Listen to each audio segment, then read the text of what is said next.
Hi everyone, today I'm going to read a story called Bad Apple, A Tale of Friendship, and it's by Edward Hemingway. I hope you enjoy this book. It's a great little book about friendship. Mac was a good apple.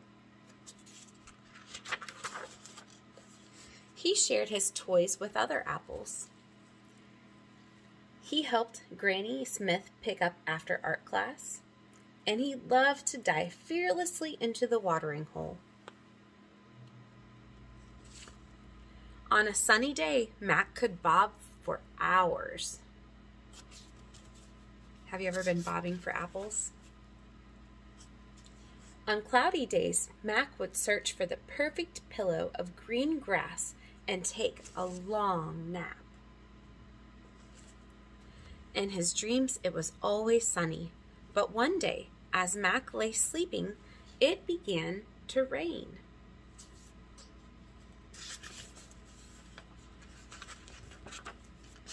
Soon all the little creatures in the earth around him poked their heads out to look for higher ground. Some of them found safety under the large toadstools. Others crawled onto the stones and pebbles. But one small worm had another idea. When Mac woke up, he was covered in raindrops, and he wasn't alone. You won't believe the dream I just had. A funny little worm was tickling me right there. And now I can't seem to get enough of him. Out of your head? Get enough of him out of your head? It was you. And that's how Mac met Will. Will showed Mac how to fly a kite, fly himself, and play in the dirt. He loved making messes. Mac took his new friend to the watering hole to clean off. He couldn't remember a better day.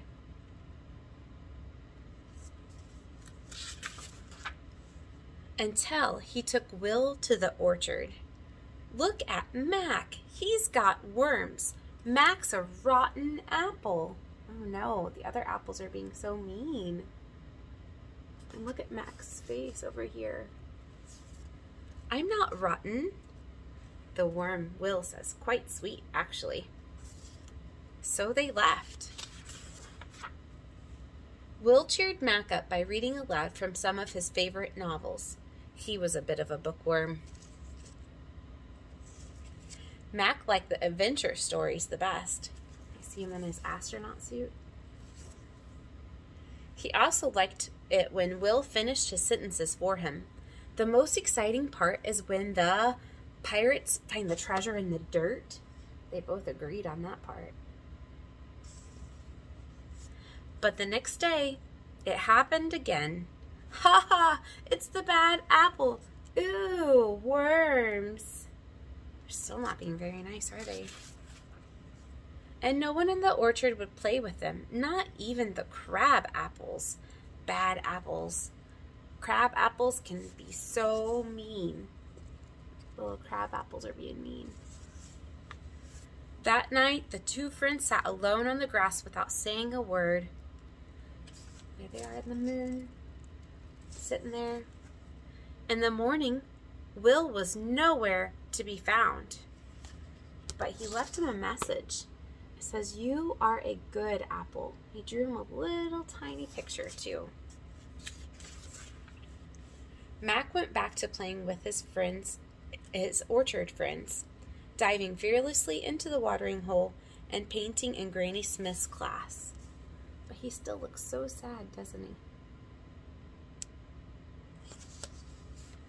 But nothing was the same. He's drawing worms in all the apples now.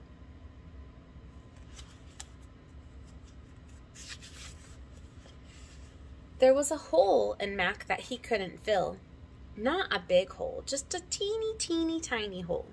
You know, a small hole, just big enough to fit.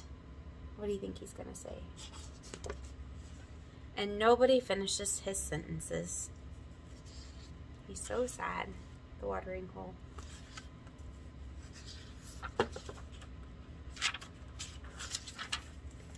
Mac had to find Will. He searched high and low, and he in between everywhere. He searched in the dirt, around the watering hole, and just when he had given up all hope, who do you think he finds? He looked up in the sky. And what does he see up here?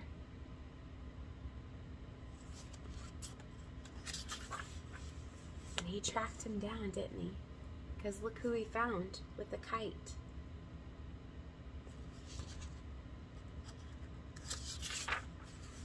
Mac knew he'd rather be a bad apple with Will than a sad apple without him. Look, they're so happy. I was hoping I could help me turn the pages. They're already finishing each other's sentences. How did you know? Because you will always be a good apple in my book.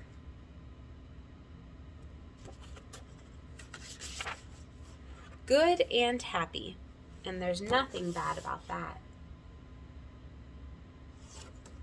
So sometimes we might have a friend that maybe other people don't really care for or aren't nice to, but if we're nice to them, it can always be a surprise that maybe they might just be our best friend. And who cares what other people think, as long as you're being happy and you're helping each other and being friends to each other. All right, guys, I hope you enjoyed the book. I'll see you later.